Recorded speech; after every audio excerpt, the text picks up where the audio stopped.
রব্বানা আতিনা ফিদ দুনিয়া হাসানাতাও ওয়া ফিল আখিরাতি হাসানাতাও ওয়া কিনা আযাবান নার।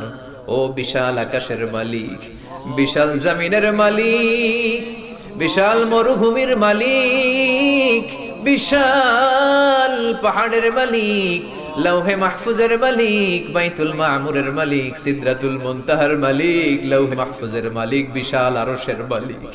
তোমার আকাশ বাতাস, তোমার চন্দ্র সূর্য, তোমার পাহাড় পর্বত আরশের তুলনায় আমাদের হাত দুইখানা বড় ছোট্ট গো আল্লাহ। ছোট দুটি হাত পেতে বুক ভরা আশা নিয়ে তোমার শাহী দরবারে এই গহীন রাতে তোমার পেয়ারা বান্দাদেরকে নিয়ে ভিক্ষুকের মতো, নাদানের মতো, মূর্খের মতো হাত তুললাম। আমাদের হাত দুইখানা কবুল আর মঞ্জুর করে দাও। আকাশের নিচে জমিনের উপরে আমাদের চেয়ে বড় কোনো গুনাহগার আর দ্বিতীয়টা নাই।